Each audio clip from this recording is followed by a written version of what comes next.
नमस्कार दोस्तों, money profit में आपका फिर से स्वागत है। आज हम फिर से आपके लिए एक और नया वीडियो लेकर हाजिर हुए हैं। ये जो वीडियो जिसमें शेयर के लिए बनाने जा रहा हूँ, ये शेयर बहुत ही इम्पोर्टेंट है और एक ऐसा शेयर है जो आपको ज़िंदगी भर एक अच्छा पैसा कमा के दे सकता है। ये शेयर आपकी जो गरीबी है उसको दूर कर सकता है। बस शर्त क्या है? शर्त यही है कि शेयर में आपको लंबे समय तक बने रहना है, क्योंकि ये शेयर ऐसा शेयर है जो आपको कमाई करके ही देगा। ये ऐसा शेयर है, क्योंकि इसी समझ लो ये शेयर एक ऐसा शेयर है कि अगर ये कंपनी नहीं होती तो शेयर मार्केट बहुत मुश्किल पड़ जाती है शेयर मार्केट के अंदर। तो आइए उस शेयर के ऊपर चलते हैं। शेयर कौन सा है, क्या नाम है शेयर का, चलो आ चलते हैं। देख सकते हैं कंपनी का नाम है CDSL इंडिया लिमिटेड, ये कंपनी है। अभी आप देख सकते हैं इसका प्राइस कितना चल रहा है, 1476, जबकि अगर हम इसका 52वीं खाई देखें तो 1678 पे है। तो आप देख सकते हैं कि 52वीं के हाई के मुकाबले जो है एक अच्छे डिस्काउंट में इस समय हमारे पास ये अवेलेबल है। तो हम इसके प्राइस को देखते हुए अपने एडवाइज़र से पूछ सकते हैं। साथ ही साथ अगर हम देखें तो इसने जो पिछले जो ट्रेडिंग सेशन था उस दिन इसने लगभग 3% का रिटर्न दिया था, यानी कि बढ़त दी थी, और 40 नंबरों के साथ ये ऊपर चलता था। अगर हम इसका 52 वीक का लो देखें तो 811 रुपये है, जबकि इसका पी देखें तो पी इसका 64 का चल रहा है। और देखो मार्केट कैप, देखो कितना है मार्केट कैप, 30,000 करोड़ की कंपनी है, यानी कि कह सकते हैं कि स्मॉल कैप कंपनी है। आप ये कह सकते हैं कि अभी जो है लार्ज कैप कंपनी नहीं बनी है। तो कंपनी के पास पोटेंशियल है आपका पैसा बनाने का, तो एक बहुत अच्छी कंपनी है। और अगर हम बात करें कंपनी के बारे में तो आप देख सकते हैं कि इसने 6 महीने का क्या रिटर्न दिया है। 6 महीने में इस कंपनी ने अपने निवेशकों को लगभग 39% का रिटर्न दे दिया है। 418 रुपये का रिटर्न दिया पिछले 6 महीनों में। अभी जो है गिरावट का माहौल पूरी मार्केट में बना हुआ है, तो इस पर भी प्रेशर बना हुआ है, तो जिसकी वजह से देख सकते हैं आप ये इस समय इस एरिया में से क्या कर रहा है, कंसोलिडेट की फॉर्म में चल रहा है।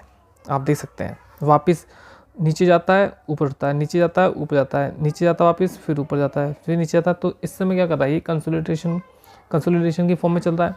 तो अभी देखते हैं कि यहाँ पर इसका क्या प्राइस है। तो देखो आप कह सकते हैं कि इस प्राइस पर ये प्राइस आपका 1568 का जो प्राइस है, इस प्राइस से और इस प्राइस तक के बीच में 1600 तक के बीच में जो है ये क्या कर रहा है, कंसोलिडेशन कर रहा है।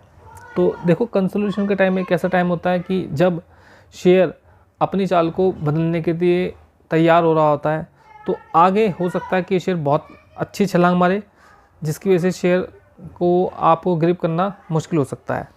अगर मैं इसका 1 साल का पीरियड देखूंगा तो 1 साल में इसने हमें 65% का रिटर्न दिया। वहीं अगर मैं इसका 5 साल का रिटर्न देखता हूँ तो 5 साल में इसने ताबड़तोड़ रिटर्न दे दिया है, लगभग 12 गुना अपने निवेशकों का इसने पैसा कर दिया है। तो सोच सकते हैं कि कितना पैसा इसने अपने निवेशकों को बनाकर दे दिया है।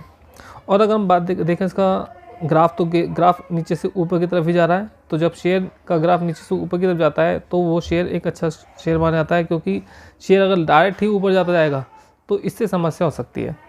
हो सकता है कि फिर उस शेयर के अंदर ऐसे लोग शामिल हो जो आपको पहले शेयर को ऊपर लेके जा रहे हैं और फिर एकदम से जो है शेयर को नीचे रिटेलर के ऊपर डंप कर दे और वो सारा प्रॉफिट लेकर भाग जाए। लेकिन जब कोई शेयर ऊपर जाके नीचे आता है, नीचे जाके ऊपर जाता है, ऊपर जाके नीचे आता है, नीचे जाके ऊपर जाता है, तो ऐसे में वो शेयर अच्छा माना जाता है। उसके अंदर किसी प्रकार की जो है चालें नहीं चल रही होती, उसके अंदर ऑपरेटर का खतरा कम होता है। आगे देखते हैं, अब हम स्क्रीन साइड पर आगे इस पर देखते हैं तो यहाँ पे साफ दिखाई दे रहा है 30,780 का जो है इसका मार्केट कैप है, यानी कि एक छोटे कैप की कंपनी है। डिविडेंड भी कंपनी दे दी है आपको, फेस वैल्यू इसकी 10 की है। अभी कुछ समय पहले इस शेयर ने जो है बोनस दिया था, तो बोनस दे के काफ़ी लोगों के पास अच्छा जो है बोनस आ गया, अच्छा शेयर उनके पास संख्या हो गई शेयरों की। P 57 का दिखाई दे रहा है। ROC और ROE देखिए कितना बढ़िया चल रहा है इसका, ROC और कितना चल रहा है। ROE इसका चल रहा है 31.3 का और ROC चल रहा है 40.2 का। तो ROC और ROE का भी बहुत फ़र्क पड़ता है किसी भी शेयर के ऊपर। यहाँ आप इसका ग्राफ देख सकते हैं किस तरह से इसका ग्राफ चल रहा है, ऊपर की तरफ ग्राफ चल रहा है, और इधर ये आपका जो है कंसोलिडेशन फॉर्म इसके ये चल रही है अभी। तो कभी भी जो है ये अपना इस एरिया को तोड़कर ऊपर की तरफ निकल सकता है। फिलहाल अभी ये जो है अपने 50 दिन के डीएमए के पास चल रहा है, और 200 दिन का जो डीएमए है उससे तो ऊपर ही चल रहा है। किसी भी कंपनी के देखो व्यापार पर बात कैसे पता लगता है, उसकी सेल्स से पता लगता है, क्योंकि अगर सेल्स उसकी बढ़ रही है लगातार तो कंपनी मुनाफा कमाएगी कमाएगी। अगर कुछ क्वार्टर में नहीं कमाया तो समझ लीजिए वो कोई वजह हो सकती है ना कमाने की, लेकिन अगर सेल्स लगातार बढ़ती जा रही है तो वो उसको मुनाफा होना ही होना, आज नहीं तो कल उसको मुनाफा होगा। अगर मुनाफा नहीं हो पा रहा तो हो सकता है कि उसके पास पहले कोई डेप्ट बढ़ा हो, उस डेप्ट को चुकाने में सारा पैसा चले गया हो, लेकिन अगर सेल्स लगातार बढ़ रही है तो कंपनी आपको अच्छा कमा कर देने वाली है। तो जैसा कि देख सकते हैं इसके अंदर देखो सेल्स ये लगातार इसमें सेल जो है बढ़ती ही दिखाई दे रही है आपको।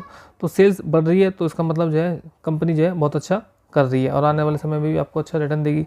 अब जैसे कि ध्यान देख सकते हैं ऑपरेटिंग प्रॉफिट देखा आपने कि अभी जो ऑपरेटिंग प्रॉफिट है इसका 200 का है इस क्वार्टर में, और पिछले क्वार्टर में 154 का था। तो क्वार्टर बेस पे तो बहुत अच्छी इसने उछाल दी। अगर हम ईयर बेस पे देखें तो ईयर बेस पे भी इसने काफ़ी अच्छी उछाल दी है।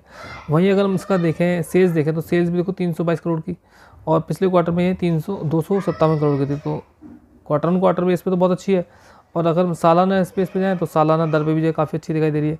तो इसका मतलब कंपनी जो है प्रॉफिट भी कर रही है और सेल्स भी बड़ी तरीके से कर रही है।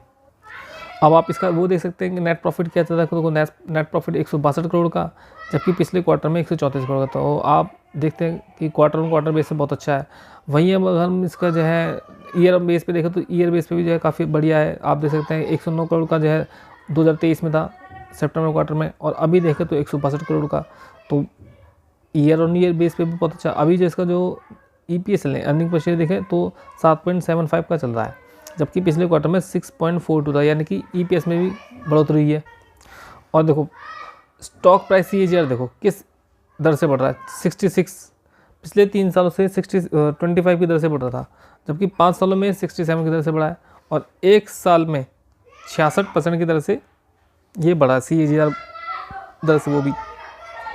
और अगर हम बात करें प्रॉफिट ग्रोथ, तो प्रॉफिट ग्रोथ देखो कितना बढ़िया, ये भी 66%। तो ये भी देखो सभी जो है डबल डिजिट में आपको दिखाई दे रहा है, और सेल्स है, सेल्स भी आपको डबल डिजिट में दिखाई दे रही है। EPS भी ROE वो भी जो है आपको डबल डिजिट में दिखाई दे रहा है।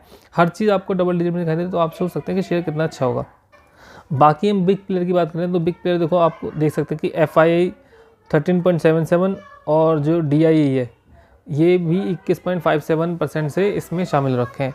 प्रमोटर की होल्डिंग थोड़ी सी कम है 15%, और जो पब्लिक है पब्लिक को आप देख सकते हैं 49.66% इसके अंदर शामिल है। तो बिग प्लेयर अच्छी मात्रा में शामिल है, तो कंपनी को हम सोच सकते हैं कि अपने डर पे भी सकते हैं कि जो है अच्छी कंपनी है। और अब हम एक्सपर्ट के बारे में सोचें तो देखो अजीत मित्रा SVP of research eight Religare broking, तो ये भी क्या कह रहे हैं कि 1850 तक का जोन, ठीक है। स्टॉप लॉस लगाने की बात करें तो 1430 का, और टारगेट पर कर रहे हैं इसको 1850 का। Vaishali Parekh vice president technical research at Prabhudas Lilladher इस पे है, तो इन्होंने इसको बाइंग अपॉर्चुनिटी बताई है कि भाई बाइंग अपॉर्चुनिटी है, and that would be the near term support level. तो इसका बोला सपोर्ट लेवल 1348 के आसपास का इसका सपोर्ट लेवल बताया, फिलहाल उन्होंने बाइंग के लिए बुलाया है।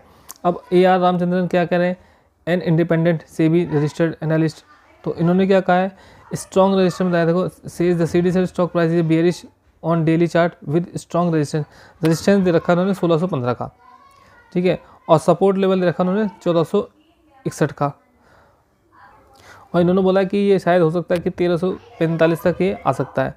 तो CDSL डिपॉजिटरी, अब देखो आप सबको पता है कि CDSL क्या है। CDSL एक डिपॉजिटरी कंपनी है, जो हम लोग शेयर खरीदते हैं वो सारे शेयर इन्हीं के पास जाके जमा होता है, और इन शेयर के पास हम जमा करते हैं तो हमें कुछ टैक्स वगैरह देना पड़ता है। IPO आते हैं, IPO से जो पैसा आता है वो इनके पास डीमेट अकाउंट है, डीमेट अकाउंट में जो AMC चार्ज होता है वो इनके पास आता है। तो बहुत सारे चार्जेस इनके पास ये आते हैं, उन चार्जेस से जो है इनको कमाई होती है। अब आप सोच सकते हैं कि जो कोई भी व्यक्ति अगर डीमेट अकाउंट खोलता है तो उसको जो है AMC देना ही पड़ता है, ठीक है, और वो AMC के चार्जेस इसको मिल गया। और एक व्यक्ति अगर डीमेट अकाउंट खोलता है, शेयर मार्केट में आता है, तो वो छोटे समय के लिए तो आता नहीं है, एक लंबे समय के लिए आता है, तो उसको जो है हर साल एनुअल मेंटेनेंस चार्ज देना पड़ेगा। तो इस तरह से कंपनी को जो है चार्ज मिलता रहता है। अब आप सोचते हैं, और ये भी बात भी है कि आने वाले समय में दुनिया जो भारत के जो बहुत सारे लोग हैं वो शेयर मार्केट में आएंगे अभी, क्योंकि भारत में केवल 3% लोग हैं, केवल 3% लोग ही हैं जो अभी इसमें हमारे शेयर मार्केट की तरफ आए हैं। अभी तो बहुत बड़ी मात्रा जो है आने वाली है, बहुत बड़ी संख्या में लोगों का आना बाकी है, क्योंकि यूएसए में लगभग 55 या 50% के आसपास लोग जो है शेयर मार्केट में इन्वेस्ट करते हैं। अभी तो भारत में बहुत सारे लोग हैं जो इन्वेस्ट करना बाकी है। तो आप सोच सकते हैं जितने ज़्यादा डीमेट अकाउंट खुलने वाले हैं और खुलेंगे तो आने वाले समय में इसको कितना अच्छा प्रॉफिट होगा। तो आप इस शेयर को अपनी रडार में रख सकते हैं, और अगर आप इन्वेस्ट करते हैं तो लंबे समय तक इसके अंदर इन्वेस्ट कीजिए, क्योंकि ये शेयर एक ऐसा शेयर है जो आपको लंबे समय में बहुत अच्छा रिटर्न कमा के देगा, और आपकी जो समस्याएं हैं पैसे से संबंधित उन सभी समस्याओं को ये ज़रूर ख़त्म करेगा।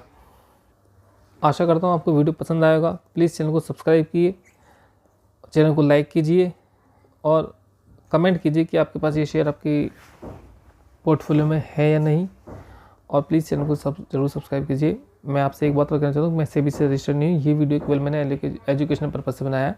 अगर आप इसमें इन्वेस्ट करना चाहते हैं तो केवल अपने आर्थिक सलाहकार से पूछ करें। धन्यवाद, आपने इस वीडियो को समय दिया।